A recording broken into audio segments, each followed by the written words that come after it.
Boa noite a todos. Sejam todos muito bem-vindos, tanto as pessoas que estão aqui na Ramatiz, quanto quem nos acompanha pelas redes sociais e que já conseguiu ter televisão de volta em face de tudo que nós estamos passando. O tema de hoje é do capítulo 12, Amai os vossos inimigos. E destacamos a primeira parte do capítulo, quando ele fala sobre pagar o mal com o bem, e a segunda parte do capítulo é os inimigos desencarnados.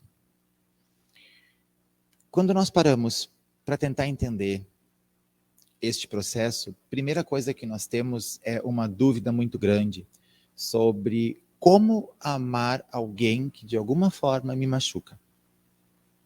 Como amar alguém que pela sua atitude me irrita, me traz mágoas, me tira do meu equilíbrio. Cristo nos diz para perdoarmos o nosso irmão 70 vezes, 7 vezes. Ou seja, perdoarmos sempre. E este capítulo de amar aos nossos inimigos, ele vem logo depois do capítulo 11, que é amar ao próximo como a nós mesmos. Então a gente começa a ver que Kardec, quando foi orientado pela Divina Providência, teve um encadeamento lógico no ensinamento que eles nos dão. Por quê? Porque para a gente poder amar o nosso inimigo, a gente primeiro tem que nos entender. A gente tem que olhar para nós. Por isso que amar ao próximo, vírgula, como a nós mesmos. Por quê? Porque uma das chaves de poder amar uma pessoa que te machuca, uma pessoa que te ofende, uma pessoa que te agride, é entender primeiro por que aquilo te machucou. Se aquilo realmente tem algum ponto de verdade no que está dito, que você, na sua atitude, não quis enxergar, e aquela pessoa, também de alguma forma machucada por você, jogou aquilo para ti. E aquilo bateu, opa, me machucou. Porque nós somos formados tanto pelo lado de luz quanto o lado de sombras. Que a partir do momento que nós nos conhecemos, a gente percebe o que nos magoa. O que nos machuca? Quais são as palavras que dão o gatilho na nossa emoção que desperta uma raiva, uma mágoa, um ódio, uma palavra mais densa, um ato de virar as costas, um comentário que a gente não gosta? Então, quando a gente começa a se conhecer, a gente começa a entender como o nosso emocional funciona. E a partir deste momento, a gente consegue ver como a nossa cabeça vai reagir. E isso é feito com o tempo. Isso é feito no trabalho de cada dia. E neste processo de entendermos o que seria um inimigo, a gente pode ter duas vertentes. Uma, essa que nós já falamos, quando a pessoa diz algo para nós ou nos fala algo que nós não gostamos de ouvir, porque a gente reconhece na nossa atitude, mesmo que com o véu do orgulho na cara, que ele tem razão. Ou ela tem razão. E a forma como a pessoa nos fala é o que nos machuca. Se um amigo chega para nós e diz assim, Neuci, tem que ser um pouco mais tolerante com os teus netos, tá? Eles são só crianças e tu estás cansada porque tu ajuda a tua filha trabalhando. Isto é um amigo dizendo para ela ter um pouco mais de calma. Um inimigo. Mas tu não tem nada a cuidar dos teus netos direito, né?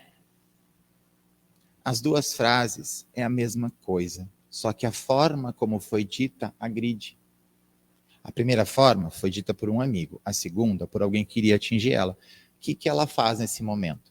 No momento que ela entende que aquela palavra, não cuidar dos netos, lhe agrediu, porque ela é uma avó dedicada, conheço a vida dela um pouco de perto, ela para e observa, peraí, eu sou uma avó dedicada, mas se isso me incomodou, por quê? O que eu quis fazer para os meus netos que eu deixei de fazer e aquela palavra bateu de verdade que me magoou? Compreende? O processo do perdão, ele é um processo extremamente inteligente hoje em dia, porque assim como o Espiritismo explica o porquê dos nossos entendimentos da vida e como a gente usa as mensagens do Cristo a cada dia, o processo do perdão mostra que não é que a gente concorde com o comentário agressivo que eu fiz com a Neuci, mas sim o fato de que ela, dentro dela, não guarda sujeira. Porque quem fez o comentário fui eu. Então quem tem que limpar sou eu e não ela. Eu daqui a pouco nem lembro mais do comentário daqui a 2 dias e ela fica em casa, porque o Márcio me falou aquilo e ela fica ruminando aquilo. Ela fica se auto-machucando e lembrando do que eu falei, só que eu daqui a pouco nem me lembro mais. Então eu estou bem e quem é que ficou doente? Ela. Ela está com sujeira, porque ela decidiu aceitar uma palavra. O que a gente faz? Para e pensa. Até que ponto aquilo é verdade? Se aquilo não for verdade, a gente simplesmente esquece, porque não está nas nossas atitudes de cada dia. E aí entra de novo o capítulo anterior. A partir do momento que você se ama e que você entende que você realmente faz o melhor que você pode pelas pessoas que estão próximas, este comentário você diz, aquilo foi pura maldade, deixa ele limpar o veneno dele para lá.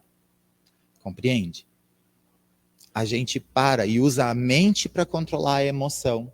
Porque se a gente deixar a emoção controlar o tempo todo, a gente acaba fazendo que nem aquela pessoa desavisada que já pisa na casca de banana 4 vezes e sempre cai no chão, porque ela esquece de observar, olha, pois uma banana, eu vou cair de novo. Ou seja, não aprendeu a lição de observação. O outro ponto dos nossos inimigos que nós podemos olhar é o que nós fizemos para que aquela pessoa nos devolvesse aquilo. E aí nós começamos a entrar no processo de inimigos desencarnados. Porque às vezes a gente causa mágoa em alguém, se torna o inimigo daquela pessoa e não sabe. Porque muitas vezes para nós um comentário foi só um comentário, foi só uma atitude mais de querer agilizar uma situação, foi uma atitude de simplificar, olha, eu estou sem tempo hoje, mas tu cuida melhor dos teus netos que eu vou embora. Ou seja, cuida melhor dos teus netos, eu vou embora porque eu estou com pressa. Eu fiz um comentário, mas eu não tinha tempo de conversar com ela. E isso pode magoá-la. Só que eu não sei que isso aconteceu. E aí, ela desencarna, ela vem me cobrar a mágoa que eu causei sem saber. Então, eu gerei um inimigo desencarnado que vai para o outro plano e mantém esta emoção contra mim. E se eu sou uma pessoa que não controla a minha língua e mantenho a mesma atitude, ela vai ter o que a gente chama de frequência vibratória. É exatamente como um rádio funciona, tá? O AM, o FM, se eu estou vibrando no AM, eu só vou pegar as rádios daquela faixa. Se eu trocar para o FM, eu só vou pegar a rádio daquela faixa, correto? Um rádio funciona assim. Se eu estou vibrando no AM, sempre batendo trela e falando, o que eu fiz para ela permite que ela, nesta frequência, venha me obsediar, como a gente chama, ou ter um espírito próximo de mim me machucando. Como é que eu desfaço isso? Primeiro, reconhecendo em mim que aquela atitude que eu fiz machuca as pessoas. E segundo, tendo humildade e na oração, quando elevamos o pensamento e o coração a Deus, pedir perdão aos inimigos desencarnados ou aqueles que nós magoamos sem saber. Isso acontece, gente, muito mais do que a gente imagina. Às vezes pessoas de casa, um colega de trabalho, um amigo de muitos anos, e nós não nos damos conta, porque para nós foi só um comentário, mas para ele ou para ela machucou. Então, o inimigo desencarnado nada mais é alguém que foi para o outro lado e alguma atitude nossa deixou nele uma marca que ele de alguma forma vem nos cobrar a dor que nós causamos, porque ele também não sabe como se liberar daquilo. Ele também tem falta de amor próprio para entender que aquela mágoa do erro sou eu que vou ter que reparar e não ele, e ele vem me cobrar. O processo de vingança é nessa linha. É uma cobrança de uma ausência de amor, de uma agressão que você sofreu. E que você às vezes não se dá conta que fez aquele ato e a pessoa quer te devolver o machucado que tu causou. Amar aos nossos inimigos entra neste processo também, de reconhecimento das nossas ações. E nem sempre nós paramos para parar para entender, respiramos para olhar para nós, que é o exercício do capítulo anterior. Amar ao próximo como a nós mesmos. Olhe no espelho de manhã, tira o véu do orgulho e observa que se você está encarnado neste plano, você não é perfeito, você tem erros a serem ajustados em você. Que nem diz o nosso amigo Egomar, é muito mais fácil a gente fazer, ao invés do RI, que nós estudamos na escolinha no 2º ano, que é a reforma íntima, a gente faz o RINO, reforma íntima nos outros. Ou seja, a gente aponta um dedo para o outro, ele nos machuca, mas e quando nós machucamos, a gente não cuida para observar. E aquele espelho de manhã pode nos ajudar. Por quê? Porque aquela pessoa que aparece com aquela face ali, toda remelenta, com os cabelos desgrenhados, que mal acordou precisando escovar o dente para tirar o bafo, conhece os nossos segredos, conhece as nossas alegrias e conhece as nossas tristezas. Ou a gente transforma aquela pessoa no nosso melhor amigo, nos ajudando a entender como a gente funciona, ou a gente vai transformar ele no pior inimigo que sempre vai nos colocar para baixo. Ah, mas tu não consegue, tu não sabe amarrar sapato, tua unha tá encravada, teu cabelo não é legal, teus olhos não são assim, tu tem muito isso, tem muito aquilo. Para. Aquela pessoa que aparece no espelho é a pessoa que conhece todo o esforço que tu faz para levantar de manhã cedo e trabalhar. É a pessoa que sabe a felicidade que tu tem quando compra um presente e dá para um filho, para um esposo, para a esposa, para um amigo. Conhece o momento que tu está precisando de colo. Conhece o momento que tu tem condições de dar colo para alguém. Sabe o valor que tu dá para as pessoas que tu ama. Então, aquela pessoa é o primeiro próximo que nós temos. Se a gente não der entendimento naquele próximo, a gente não consegue dar indulgência, que o amar aos nossos inimigos também entra nesse fato. Se nós precisamos de indulgência para nós, o nosso irmão também precisa, então nós somos iguais. Um não é melhor que o outro.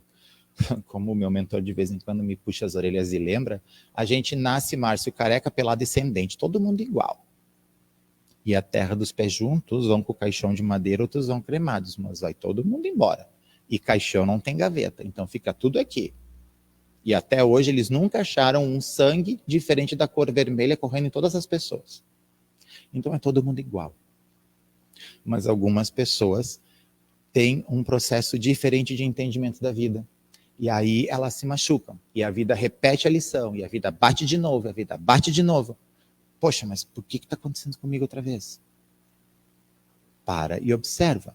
O que tu não ajustou na tua caminhada? O que na relação contigo e com as pessoas que te convivem tu não ajustou? Por que aquela pessoa não gosta de ti? Ninguém é obrigado a amar a todos, nem mesmo Cristo agradou, mas Cristo dizia a verdade e muitas vezes era por isso que as pessoas não gostavam dele. Porque ele falava o que as pessoas da época precisavam ouvir e nem sempre dispostas a entender. Hoje nós vivemos num processo diferente de vida. Nós já temos entendimento das metáforas, já temos entendimento das palavras dele, já conseguimos compreender a profundidade do que ele ensina, mas o processo não é fácil. Todos nós, tanto quem fala aqui quanto quem escuta aí, está no mesmo barco. Nós estamos revendo as lições a cada dia. Por quê? Porque nós ainda estamos imperfeitos no processo. E a gente só vai parar de reencarnar neste plano, ou no planeta de provas e expiações, se cada um fizer a sua caminhada. Então, o que eu estou falando, como nos ensina Kardec, questione o que te é dito pelos espíritos, não tome como verdade. Ele não diferenciou vivos e mortos, ele botou todos iguais. Você usa a sua mente na parte da ciência, do espiritismo e questiona. Se o que aquela pessoa, aquele espírito está te falando for verdade, você toma para si e usa no seu dia a dia. Se o que está sendo dito aqui não te servir de nada, você esqueça. Exerça o direito de escolha. Questione o que te é dito. Por isso que a gente consegue ter mais um processo do espiritismo, que é chamada fé raciocinada. A gente passa a entender por que a gente vai crer em Jesus e por que as palavras dele fazem tanto sentido hoje. 2023 anos depois, a gente ainda está engatinhando no processo. Como diz o mentor também, quem mais precisa aprender é quem estuda e se prepara para falar. Todos somos devedores, mas é necessário uma revisão sempre no processo. Que Deus nos abençoe. Muito obrigado por esta abençoada oportunidade, que assim seja.